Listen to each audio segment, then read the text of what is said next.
The suspense. There we go. And we are live. Woohoo!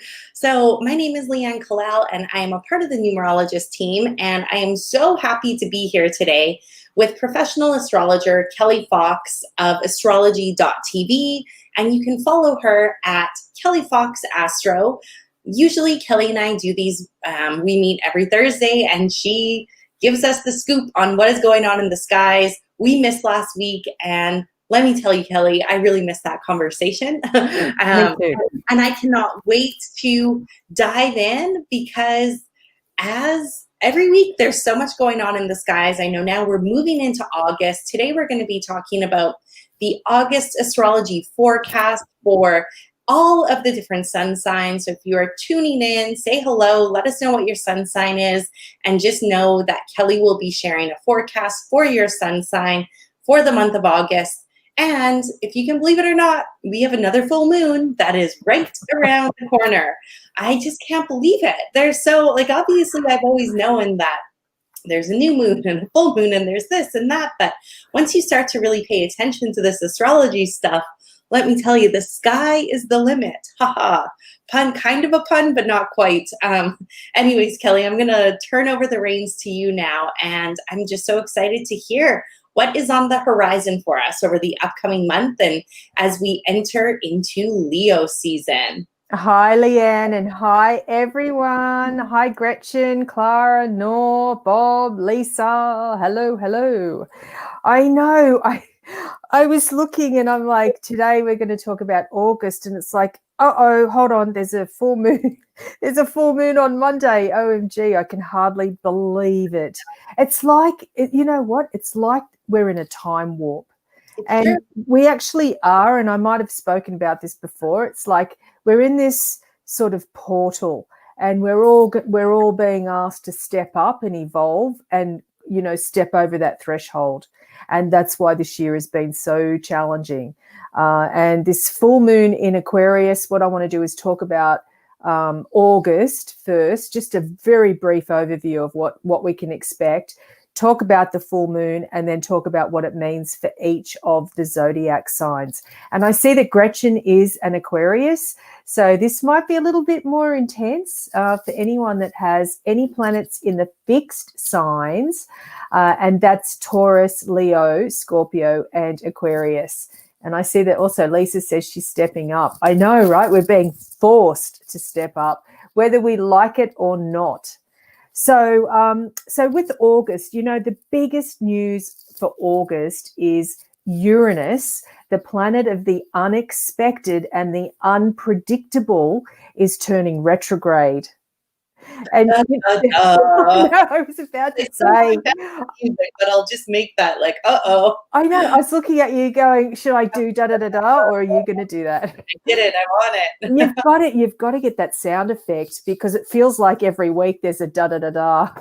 So Uranus, planet of the unexpected, is turning retrograde on August 15th. And it's like, da-da-da-da, that's my birthday on top of it. It's like, oh, no, what does that mean? So anyway, so what it means is that, you know, when the outer planets turn retrograde, it's really not a big deal usually because they're retrograde about 40 to 50% of the time. So it really doesn't mean that much. But if it does retrograde on one of your natal planets in your birth chart, that's a really big deal. So it's turning retrograde at 10 degrees Taurus. So as I said, if you're a fixed sign, that's Taurus, Leo, Scorpio, Aquarius, this will be affecting you. And it means that there's going to be some unexpected changes that are coming your way. It's sort of like, well, hang on, isn't 2020 just a giant year of change and transformation anyway? And then we've got this on top of it. So just be as flexible as possible, as so many of us are being forced to do, you know, the flexibility, and really sort of like know that to evolve for all of us, we've got to be flexible. We have to be adaptable. We have to roll with the punches, as they say. So with Uranus turning retrograde, particularly for the fixed signs or anybody that has planets in the fixed signs, Taurus, Leo, Scorpio, Aquarius, there might be some unexpected new directions that you're going to be taking. So Uranus will be retrograde all the way through January. Now, as I said, this in itself is really not a big deal, but given everything else, it's like everything counts, at this time. So that's the big news for August. And the other thing that's coming up for August is that we've got love and money planet Venus moving into Cancer. So that's happening on August 7th or August 8th, depending on where you are in the world. So that's a really, really nice energy. Venus in Cancer, it's going to be there all the way through, it looks like here, September 6th. So what that means is that those that we care about the most, we want to have closest to us. Now, this is beautiful news if you're a water sign, and that's Cancer, Scorpio, Pisces. If you have any planets or your ascendant in the water signs, this is incredible. It's like there's this, it's like a sympathetic, compassionate, caring energy that's going to be vibing between you and the people you care about the most. So, so that's Venus in Cancer, and it's going to be important when Venus is in Cancer for most of August to really look back on fond memories, not just memories of your relationship, but memories from childhood, memories from the past, things. It's sort of like comfort food in some ways. It's sort of like, treat yourself or nurture yourself first, and then those that you're closest to. Now I'm just looking in my ephemeris here. Let me just show you what I'm looking at. So this is how a real astrologer does real astrology through an ephemeris. And I was actually going to ask you, I'm like, are you looking at your ephemeris? Because I finally have the word down. It's stuck. I remember. I say it correctly. Do you know what more than one ephemeris is? Ephemeride? Yeah, ephemerides. Yes. It's ingrained in me now. I know, right? It's like, come on, you got to learn this. So that's what I'm reading as I talk each week, and do my other Zoom events and whatever. I'm actually doing it in the moment from the ephemeris. So I have a quick question for you. I'm reading, scrolling through the comments, and someone says, I've heard a lot about August 27th. Does this hold any significance? And then I was checking through our notes and what we're going to be talking about. And I'm just curious. There's so many different perspectives. And so Braxton, if you want to share anything else, but I'm just curious if there's anything in the ephemeris on or around that date that would be auspicious. I'm just looking in the ephemeris to see what's going. There's nothing major that I see astrologically, but I'm just having a look here if there's anything like a minor aspect. Maybe there's a lot.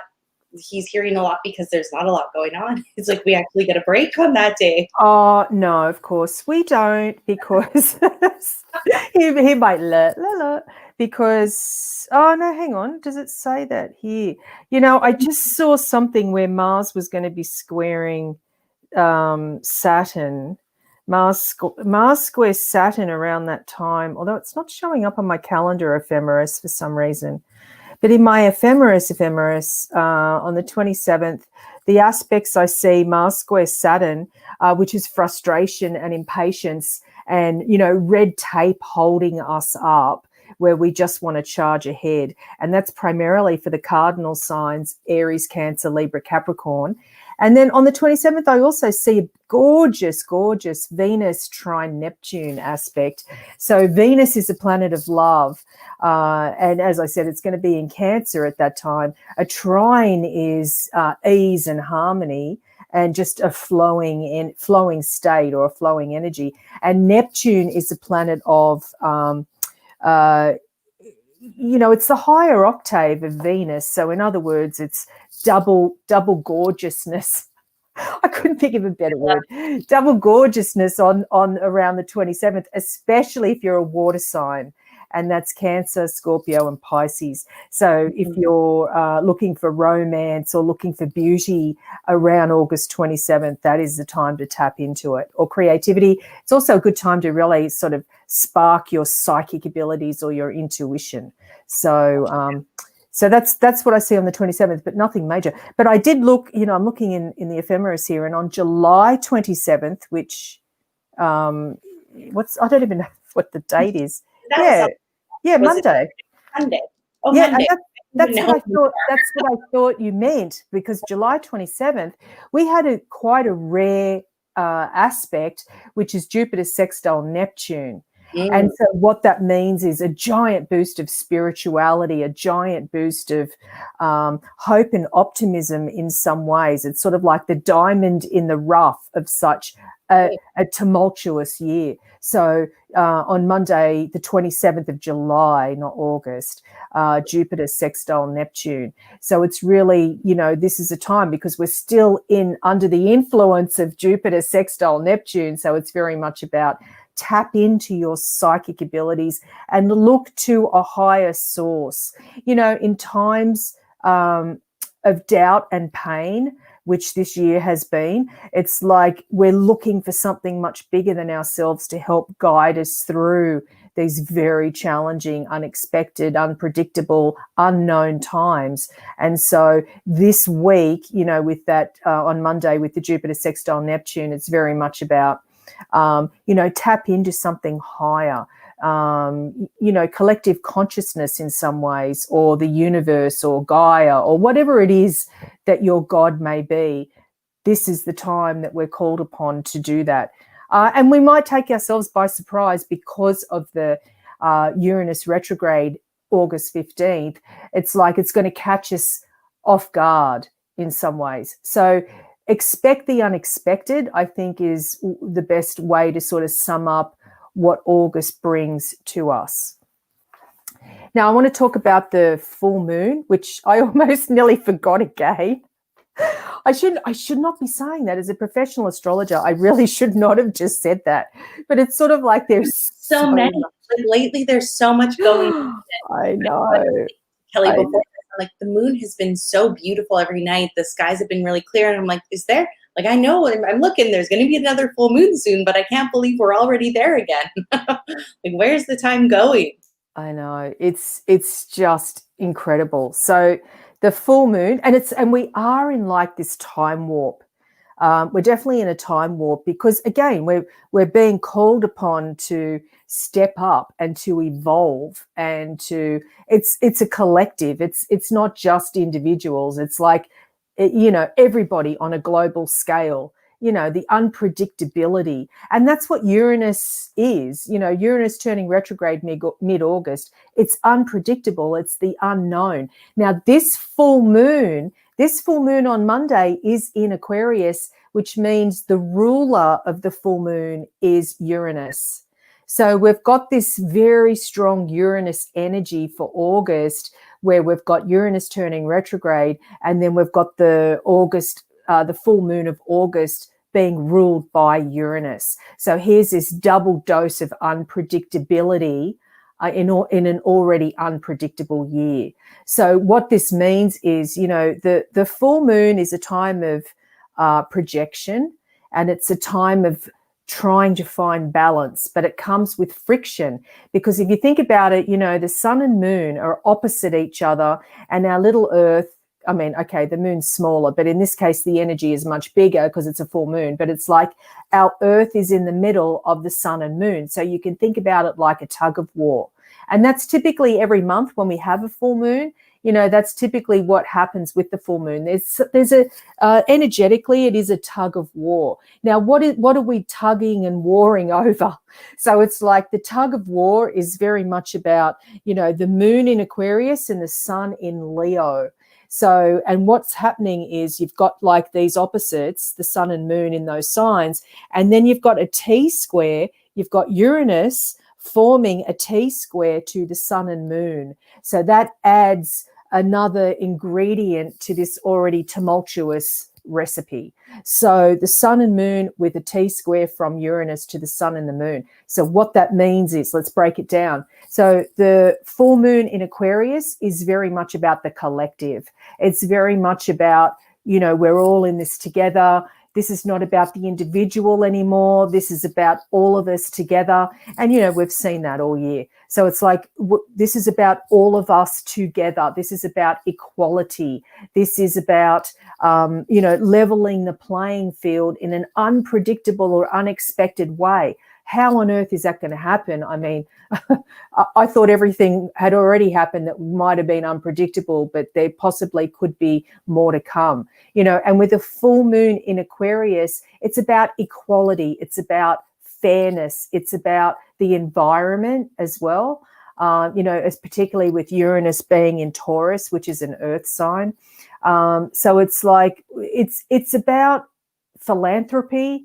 It's about knowing that, equality really is the key word here with full moon in Aquarius, particularly with the involvement of Uranus, planet of the unexpected. So what this means is that, it's very much about not being too fixed or set in our ways, because the energy of this full moon and of the month of August is very much about fixed energy. So it's very much about, it's okay to be, to have a plan and be set in your ways and your routines and you're comfortable in your comfort zone. But this is a time that things are going to be shaken up. So it's like, just when we're sort of getting to the new normal, let's not get too comfortable in that, because, there's more things that we don't know that are going to be coming about. So it's like, it's okay to sort of establish, routines and boundaries and comfort zones and things like that, but just be prepared to be flexible, because flexibility and adaptability is what is being called upon us again at this time, given the year that we're having. So it's important that, with the full moons are always about finding compromise and balance. And it's going to be especially so at this time. And the best way to do that is doing it in ways that we hadn't thought of before, or being open or receptive to other new and alternative ways than what we're used to. And that's really going to be the challenge, especially if you're a fixed sign, have any planets in fixed sign, even your rising sign, moon, whatever that is, and that's Taurus, Leo, Scorpio, Aquarius. So that's what's going to be called upon so many of us to sort of think outside the box, color outside the lines. Very interesting. I was like, yeah, compromise and balance. For whatever reasons, that's really landing for me today. So I've been taking some notes. Compromise, balance, open, receptive. It's never landed that way about the full moon before. Oh, so good. Okay. I mean, not good, good. Meaning good. Thank you for sharing. Yeah. Thank you for giving me the feedback. Just the way you shared that today, I was like, okay, this is a new thing I'm going to work into my consciousness around the full moons. Yes, exactly. And be prepared, expect the unexpected for August generally. And I was just looking down, I was looking at July. I'm like, wait, didn't we just have a Mercury retrograde? It always feels like every day is a Mercury retrograde this year. And no, the answer is no, we didn't. It was June, July. The next one, which I was looking at this morning, October, November. So I want to talk about how the full moon, this unpredictable shakeup of Monday's full moon, is going to affect each of the zodiac signs. So if you're in Aries, this is all about friendships. This is all about your networks, your social life, your social networks. Be careful on social media if you're in Aries or you have any planets in Aries, because what it means is there's somebody who might challenge you at this time. If you're not claiming to be an authority, but if you just be careful what you post or what you say or who you're mixing with online in your social media, because you might be coming up against somebody who has just as strong opinions as you do. So it's also a time of manifestation for Aries. So it's important that, you know, if you want to have any sort of full moon rituals, this Aries would be the moon to do it in, because the full moon is falling in your house of manifestation. So it's a time to really set your intentions and do it consciously rather than unconsciously, as you know, we do. And it's also Aries, be careful what you wish for. Now, if you're a Taurus, the thing for you during this Aquarius full moon is about career. So it's about your working life. It's about career. It's about where do you want to go? Don't clash with your boss or colleagues or employees or contractors or whoever that may be. This is a time where there could be some issues for Taurus around your working and professional life. So it's like, you know, be careful that your professional identity doesn't overtake all of your identity, and be flexible and adaptable. As challenging as that is for Taurus, it's important that you always have long-term goals, but know that this year, this month, it's important just to be flexible and adaptable. And that is very challenging for Taurus, because Taurus is a fixed sign, you know, the other fixed signs being Leo, Scorpio, Aquarius. And that's what we know these challenging, unpredictable energies, planetary energies are in at this time. Well, I have a Taurus friend that I'm going to share this video with. There's actually two of them that come to mind. So if you have anyone that you want to share this video with, go ahead and tag them in the comments or share it. This is going to be live, and I think it's important to spread the love and spread the information these days. That's for sure. Absolutely. Now, if you're a Gemini, what's going to be important for you during this time, this month, around the full moon on Monday? You know, you might be questioning your faith and your beliefs, maybe in a public way, because, you know, it is the full moon after all, and in an unexpected way because of that T-square from Uranus. So the important thing here, Gemini, is to stay calm, which typically Gemini being an air sign, an intellectual sign, you know, so you can sometimes, you know, separate your feelings from your intellect. So that's good. Stay up in your intellect, avoid overthinking a situation. And of course, as a mutable sign, you're definitely more adaptable than some other signs. So it's important that you use that adaptability, that flexible nature of yours, the mutable energy that you have, to sort of go with the flow in some ways, and don't get caught up in the emotion, because full moons typically inflate emotions. So nobody's off the hook on that one, some of us more than others. Now, for you, Cancer the Crab, now this could be a very intense time for you, not only because the moon is your ruling planet, but it's representing some sort of transformation for you. And so it's like, you know, I know Cancer the Crab is one of the signs for the past couple of years has really been tested. And this might be a time for you, Cancer, where you're being called upon to just surrender. Now, that's difficult for all of us, but especially a cardinal sign like yourself. The cardinal signs are Cancer, Libra, Capricorn, and Aries. So it's like, it's a time to sort of surrender and let go. And, you know, instead of navigating the minefield, just sort of let go and sort of free float in some ways, because, you know, it's important to not get involved in a control or manipulation or, you know, feeling like someone else is pulling the strings, which so many Cancer the Crabs have been going through, you know, these past couple of years, eclipses in, you know, the Cancer Capricorn axis. And so now it's sort of like time to surrender and let go so you can move forward into your future. Now, for Leo, now this full moon is going to highlight especially your relationship, your primary relationship. And if you're single, it'll be those that you're closest to, your best friend, work colleagues, parents, family members, whatever. So it's like this full moon shines the light on your relationships and finding balance and compromise and seeing, talking through with your partner your long-term plans, where you want to be in the future. Really have that not mapped out where you're so fixed that we can't be adaptable with the year that we're having, but it's like this is a time where some karmic links might arise where you can see that, the connection that you have is so deep because, with the Uranus T-square and this full moon really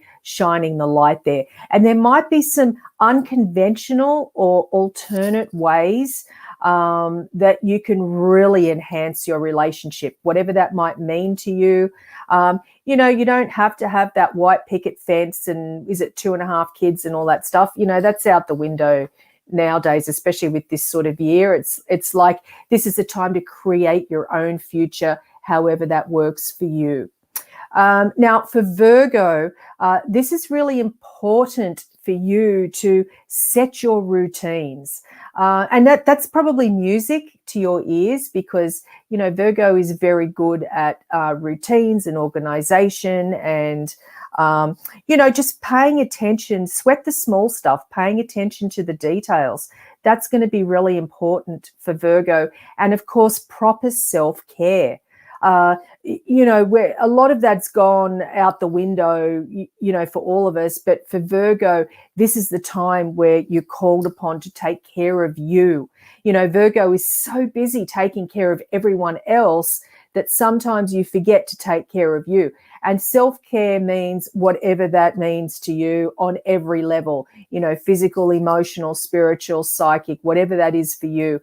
Take care of yourself, because if you're not taking care of yourself, then you can't really take care of other people either. Now, for Libra, for you with this full moon, this is about imagination and idealism, and it's about creativity. It's about taking a chance in some ways, although I don't really recommend taking a big risk with this year that we're having, particularly with August, how it's looking. But it's like maybe take a chance on yourself in some ways. Take a chance or take a risk on your creativity or, some sort of creative project, be it dance, music, art, story, whatever, painting, whatever that means to you. It's a time for hobbies and arts and crafts and things like that. And you might think, oh, that sort of sounds a bit drab, but it's actually not, because it's taking care of you through something that you enjoy. Because again, Libra, you're a sign, you're a people pleaser, as is Virgo. It's like you really go out of your way to support and help other people. And now it's time to sort of focus on you. And that's where the spotlight is really going to shine for you. Now, if you're a Scorpio, the focus here with this full moon is around home and family. So it's going to be very important that you might be feeling emotionally charged at this time, because remember, the full moon means highlighted emotions or intense emotions. And so for you, Scorpio, it's very much the focus is on home and family. And it's important that you have some calm and stability in your home life as much as possible. So, this brings an opportunity or even a culmination to reset your emotional dial at this time. If you're a Scorpio, or particularly if you have moon in Scorpio, any planets in Scorpio, it's time to sort of focus on the home and family and see where you can transform the areas that are not working for you. Now, if you're a Sagittarius, this is all about communication. Now, this is about uncomfortable truths. This is about something that's coming up that needs to be said. And, Sagittarius, you're not usually one to avoid those hard or uncomfortable conversations, but this is a time where it might be time for you to really speak up.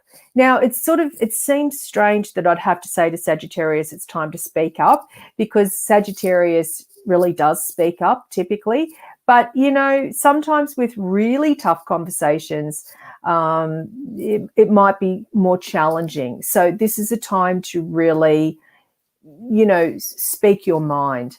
And then maybe you can move forward, with after what you've said, or speak your piece, or whatever that is. It's also a very good time for Sagittarius to increase your skills.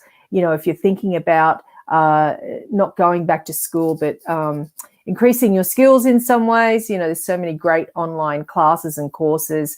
This is a great time to do something out of the ordinary. Something maybe that you've always wanted to do. This might be a time to do it, and it will really benefit you for the long term. Now, if you're a Capricorn, for you, this full moon highlights money and possessions. So what that means is it's like you might be dealing with finding a balance here, or finding a compromise with what's yours and what's someone else's, what you own, what you've worked really hard for. It's a time in some ways of materialism for you. So there might be some mini sort of financial crisis, but it will be a blessing in disguise. It will highlight those things that sort of are no longer working for you. It's like you're not a sign known as a hoarder, but you might actually look around at this time and think, wow, I don't really need all those 25,000 teapots up in my attic. So it's like it's a time of that sort of thing. It's a time of releasing and letting go of those things that are no longer serving you. Now, if you're an Aquarius, this is your annual full moon. So think about the full moon like a giant flashlight in the sky, and think about that shining on you, and you, Aquarius, being in the spotlight at this time. So all eyes are on you, and people are looking to you at this time for your leadership skills. People are looking for your guidance and your insight, because you are an air sign, and so you are the genius of the zodiac, the air signs being Gemini, Libra, and Aquarius. You guys are the intellectuals of the zodiac. We lean on you to help give us the information and the knowledge, particularly in this year, that we need to help guide us through, these challenging times. So, you're front and center at this time, but in a very unexpected way. Or be careful when you're on your soapbox, Aquarius, and you might be surprised by naysayers, or somebody having a differing point of view that might take you by surprise. So the key words here: adaptable and flexible. And then finally, with Pisces, this, you are the psychic of the zodiac. And so this full moon really highlights your psychic abilities, your caring and compassionate nature. And, as I say, I feel like I'm saying this every week: pay attention to the signs and symbols around you, be it dreams, be it animals, be it numbers, whatever that might mean for you. Pay attention to the signs and symbols, because sometimes when they don't make sense, what it really does mean is you're on the right path, you're going to be okay. And that's really the message, or the messages that I typically, how I interpret those, coming my way. I'm okay, I'm going to be okay, I'm on the right path, is really when you see these sorts of signs and symbols. So Pisces, pay attention to all those messages that you're receiving at this time. Thank you so much. Today it was so interesting. I feel maybe it's just because we missed a week, but there's so much valuable information in there. Thank you so much for sharing everything and basically giving us a rundown of what to expect in August as we move throughout the month. But for this full moon, again, I can't believe full moon on Monday, August 3rd. I love that it's the full moon in Aquarius. And actually, I realized, Kelli, that I forgot to let everyone know where they can go and get their free personal video astrology reading. So I'm just going to pop that up on the screen here. Mm-hmm. Yep. There we go. And so for everybody listening, if you are not on Kelli's newsletter already, make sure you get on her newsletter. I will share that information as well. But once you're on your newsletter, you will get insider information and access to information and more events like this. So every Thursday, Kelli does an event at 2 p.m. where she does readings for people and shares even more and goes even deeper. So make sure you get on her newsletter list. Here we go, astrology.tv/newsletters, or newsletter works as well, as I know now. And then here, if you go to video.astrology.tv, you will experience a mind-blowing, personalized astrology reading unlike you can find anywhere else. So Kelli, thank you so much for sharing all of your information and wisdom. And I'm so grateful for you and your ephemeris. Oh, yeah, let me hold that up. Yeah, so for everybody who has tuned in throughout, this is what real astrologers use. Kelli, and this, I want to show you this. Sorry, I'm on a roll now. And thank you, Gretchen, for your comments. I really appreciate it. I also use this. This is incredible, from Jim Maynard. Cool. I'm not affiliated, but I love this. So I use those two things multiple times a day. So if you're ever wondering what Kelli references throughout, it's this ephemeris, like the astrology, the key to the stars is what I like to think of it as. So Thank you so much, Kelli. And thank you for everyone who joined us today. We had a ton of viewers from all around the world. And as I was looking through, it looks like a lot of the sun signs were represented here as well today. So, oh, good. Woohoo. Thank you, Gretchen. Thank you, everyone. Thanks, Leanne. See our regulars and have a wonderful weekend. And Kelli, I look forward to talking next week. Me too. Bye, everyone.